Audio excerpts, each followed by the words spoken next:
ഇന്ത്യയുടെ സ്വാതന്ത്ര്യത്തിനു വേണ്ടി ജീവത്യാഗം ചെയ്ത പതിനായിരക്കണക്കിന് ജനങ്ങളുടെ ആശയാഭിലാഷങ്ങൾ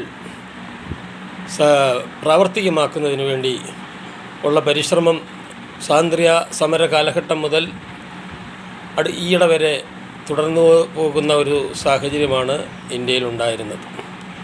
എന്നാൽ വർഗീയതയും വലതുപക്ഷ രാഷ്ട്രീയവും ഫാസിസത്തിൻ്റെ ലക്ഷണങ്ങളും നാട്ടിൽ പിടിമുറുക്കിയിരിക്കുന്ന ഒരു സവിശേഷമായ സാഹചര്യമാണെന്ന് നിലവിലുള്ളത്. അപ്പോൾ അതിനെ തരണം ചെയ്യുവാൻ ഇന്ത്യയിലെ ദേശസ്നേഹികളായ എല്ലാ ജനങ്ങളെയും ഒന്നുപോലെ കാണുന്ന കമ്മ്യൂണിസ്റ്റുകാരുൾപ്പെടെയുള്ള പരിവർത്തനം ആഗ്രഹിക്കുന്ന, സമൂഹ നന്മ ആഗ്രഹിക്കുന്ന, ചേരിതിരിവും തമ്മിൽ തല്ലും കൂട്ടക്കൊലയും ഒന്നും ആഗ്രഹിക്കാത്ത, ജനങ്ങളെ വിഘടിപ്പിക്കുന്ന ആശയങ്ങളുള്ള ആളുകളെ ഒറ്റപ്പെടുത്തുക എന്നുള്ള വിഷയമാണ് ഇന്ന് ഇന്ത്യൻ രാഷ്ട്രീയത്തിൽ പ്രമുഖമായി ചർച്ച ചെയ്യപ്പെടുന്നത്. അതിനുവേണ്ടിയുള്ള പോരാട്ടത്തിൽ ഒത്തുകൂടേണ്ട പല ആശയക്കാരും പല വ്യക്തികളും ഇന്ന് സ്വന്തം താല്പര്യത്തിന് വേണ്ടി അവരവരുടെ മാത്രം നേട്ടം മാത്രം ഉദ്ദേശിച്ചുകൊണ്ട് ഈ ഫാസിസ്റ്റ് ശക്തികളോട് കൂട്ടുചേരുന്ന അവസ്ഥ നിലവിലുണ്ട്.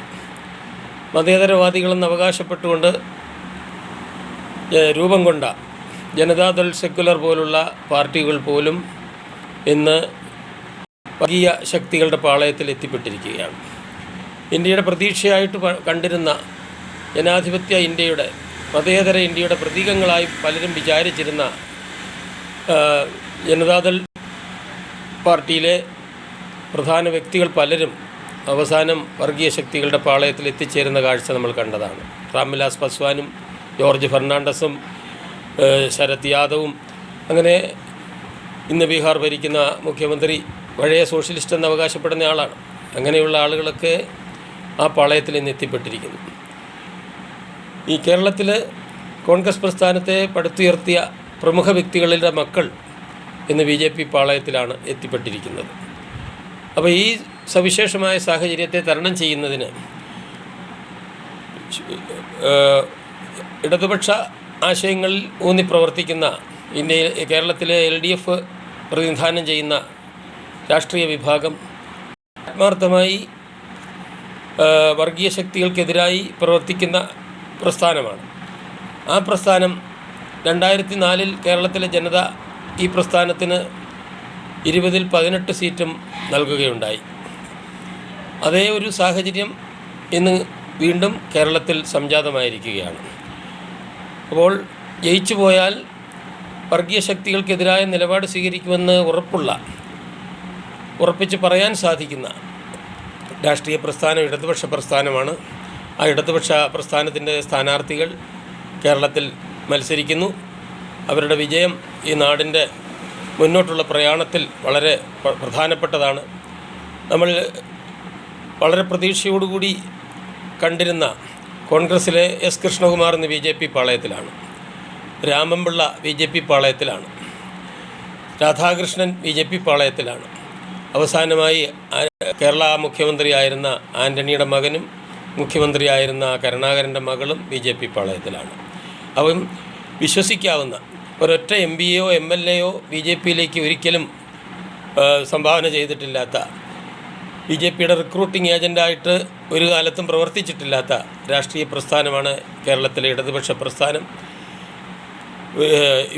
UPA ഗവൺമെൻറ് പുതിയ പേരിൽ അവതരിച്ചിരിക്കുന്ന ഇന്ത്യ മുന്നണി അധികാരത്തിൽ വന്നാൽ ഒരു തിരുത്തൽ ശക്തിയായി പ്രവർത്തിക്കുവാൻ ഇടതുപക്ഷ പ്രസ്ഥാനങ്ങൾക്ക് സാധിക്കും.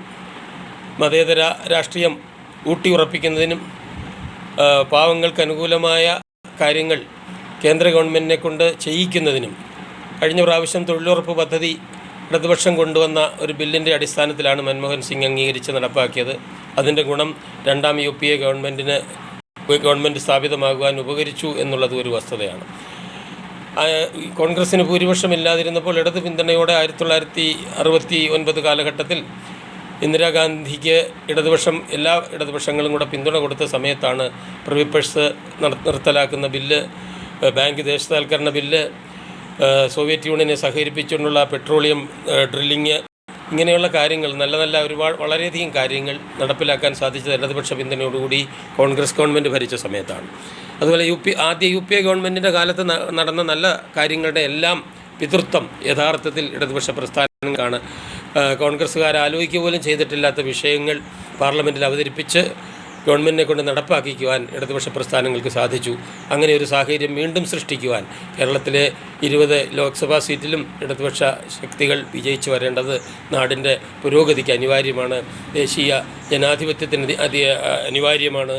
ഇന്ത്യയിലെ പാവങ്ങളുടെ ജനങ്ങളുടെ പ്രതീക്ഷകൾ നടപ്പിലാക്കുന്നതിന് അനിവാര്യമാണ്. അത് മനസ്സിലാക്കിക്കൊണ്ട് കേരളത്തിലെ ജനങ്ങൾ പ്രവർത്തിക്കുമെന്നുള്ള പ്രതീക്ഷയാണ് ഉള്ളത്. ഇത്രയും പറഞ്ഞ് ഇന്നത്തെ പ്രഭാഷണം അവസാനിപ്പിക്കും.